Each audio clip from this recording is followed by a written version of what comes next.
What if this is the season where the true parallel between Tariq and Ghost is finally revealed? Can the protagonist of this show become the main villain of the show as well, just like we saw happen with Tariq's father Ghost? I think it's possible that Tariq's inevitable fate was hinted at in this episode and you didn't catch it, but I suspect that this story is heading towards... What's going on, everyone? It's just B here, and I am super excited to be back breaking down another season of Power Book 2 Ghost Season 4 premiere, Episode 1, the final season of Ghost. We are here, guys. I can't believe it, right? This episode is titled I Don't Die Easy, and boy, this one had me spinning on my head for a little bit. I'm not gonna lie, but we're breaking down the biggest and best parts of this episode right now. Let's go. So this episode starts off right after the season 3 finale with Obi covering his tracks because Tariq helped him out with the green cards for him and his family while he's still working with Noma. Now Tariq and Brayden end up escaping from the warehouse in order to regroup after the shootout. And in classic Ghost and Tommy style, that's the parallels they're making, of course.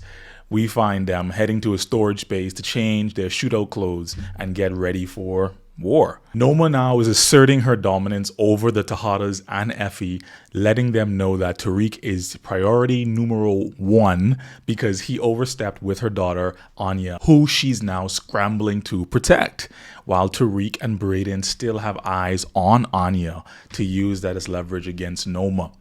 Now, on the law enforcement side of things, we now find out what was on the jump drive that Saxe gave to Agent Junior Valdez. And it was proof that Saxe had on Tariq and Councilman Tate having gotten expedited green cards for Obi. And that would then enable them to connect them directly to the organization. Agent Junior Valdez talked about this with Blanca Rodriguez, who is just really over this entire case at this stage. And who can blame her, right? She's been at this for years trying to get down to St. Patrick's, right? First with his dad, now with Tariq and the Tejadas. So she's over and tells him, like, look, the department's also over it too. He still tries to push anyway by going solo. His mother Paz later warns him when they catch up together to leave it alone when she hears him mention the St. Patrick name, because she doesn't want anything to happen to him like it did with Angela dealing with the St. Patricks. Now, in the aftermath of Monet Tejada getting fired at in the drive-by by Tasha St. Patrick, she's now in hospital, and only Drew, Diana, and Tariq know the truth behind the hit on Monet. And Drew and Diana now scrambled to hatch a plan to get Tariq and cut him off as a loose end. So they kidnap Becca Weston, who is Brayden's sister, and set a plan in motion. She's in surgery and visited by the ghosts of Mecca, Lorenzo, and Zeke. Wow. Some of the men in her life that are dead because of her. This is a major confrontation scene used to show her subconscious wanting her to take accountability for all the wrong things that has happened that she's responsible for. She later wakes up in post-op with Diana by her side. Now, it might take a while for her, but maybe she'll come around. Who knows, right? We'll see. But what do you guys think about this so far? I mean, do you think it's possible for Monet to turn the corner? Let me know inside in comments. By the way, I don't know why she needed to have eyelashes on during surgery and post-op, but okay. Now we see Tariq and Brayden at the airfield playing Call of Duty Warzone in real life. On target. Target acquired. On Noma's men in order to intercept them by taking Anya away, but her driver still gets away with her. Noma then puts out a $100,000 bounty on Tariq and Brayden individually, where hitters in the city begin to chase after them. Now, Noma and Anya have a heated argument where she demands answers about what's going on, and interestingly enough, mentions how her father is also dead, and that's something that she still thinks about. Now, Davis McLean is currently suspended from the New York bar and is under investigation. Tariq needs help right now, and he reaches out to Davis, but Davis tells him that he can't help him. That is until Obi and Noma show up at Davis's doorstep demanding to know where Tariq and Brayden are.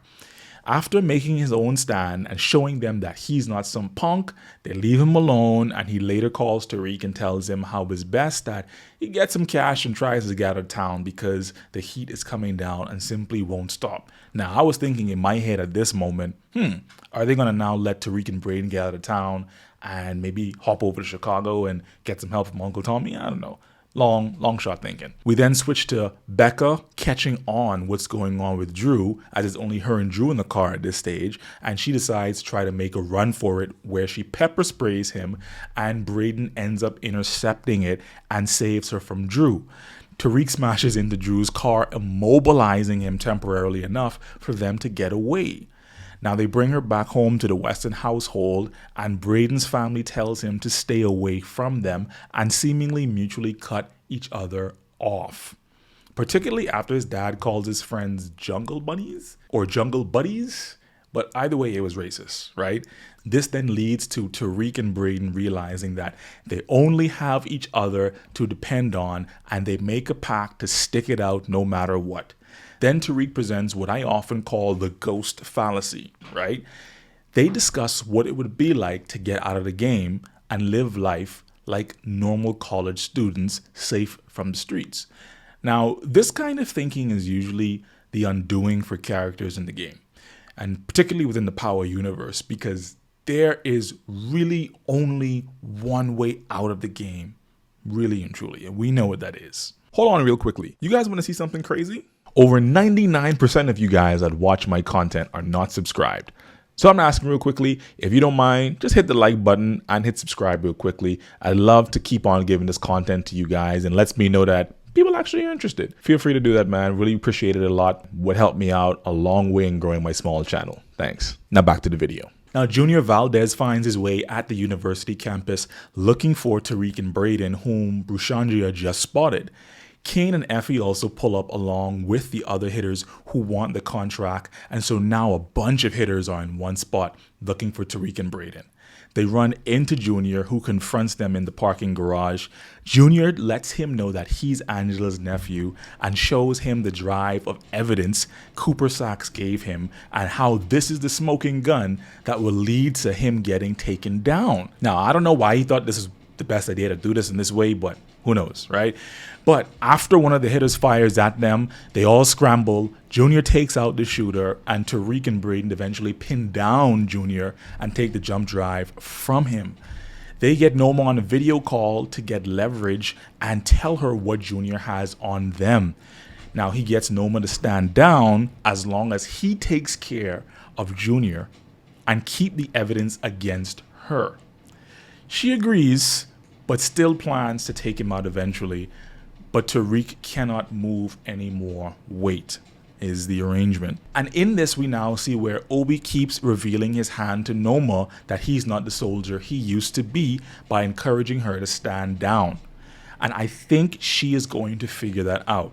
What do you guys think? I mean, if you have a loyal soldier who's now saying things and moving a little bit differently, you're going to get suspicious, right? Especially when it's in favor of the other side. Let me know what you guys think about that in the comments. So now I want us to study the scene between Junior and Tariq because it's really key. He believes that all the series of events that happened in his life, if we think back to the original Power, Tariq really and truly believes all of the problems that happened in his family, the marriage between his parents, the collapse of everything started with when Ghost reconnected with Angela. So I bet he feels a sense of pride by taking out Junior Valdez, who wanted revenge and justice for his aunt against the St. Patrick's. Now, this was a defining moment, in my opinion, in Tariq's story, and one not to be taken lightly. It certainly shocked me because I thought that this was going to be a character, i.e. Junior, who stuck around. But unfortunately, in that moment, Tariq takes Junior out. A whole federal agent. Man. So now Paz has now lost everything and everyone around her. And it's just heartbreaking. Junior really didn't deserve that, in my opinion. And in the final moments of the episode, we are introduced to a new character, Detective Don Carter, who is doing confessions at church because he's still hurting from the murder of his wife, which we may find out is due to the street violence that's been going on in New York and might find some sort of connection back to the St. Patrick's. Who knows? We find out he's on a task force, but not which one specifically. And Paz comes to the church seeking him out, just in tears and just heartbroken and just all over the place, asking for his help because she knows that the feds aren't going to do anything because they bought the story Tariq and Braden gave about their school having a school shooter, and that's what happened in the parking garage. The story, I believe now, is that Tariq and Braden somehow intercepted or came across the school shooter versus Junior, and that's how it all went down, and they bought it. That's what it seemed like they were describing. And Detective Carter obviously knows Paz by the way he greeted her and embraced her, and promises to get Tariq with a sharp look of vengeance in his eyes that lets us know that this guy means business. Now, hopefully he's not just a one and done character, because I don't know about you guys, but this showed me a very darker side to Tariq, and I think that's why we're painting this whole narrative and this parallel this season of like father, like son. I think we're going to see almost sort of a night and day of Tariq this particular final season. But overall, amazing episode. Had my jaw on the floor in certain moments. Very action-packed, very well written. Shout out to the cast and crew on this episode. Very well done. Long worth the wait. Let me know what you guys think about this episode inside the comments. Be sure to check out future conversations that we're going to be having on my channel about this season. They're going to be coming in hot, man. Feel free to like, comment, and subscribe if you guys found value inside this breakdown. Until next time, peace.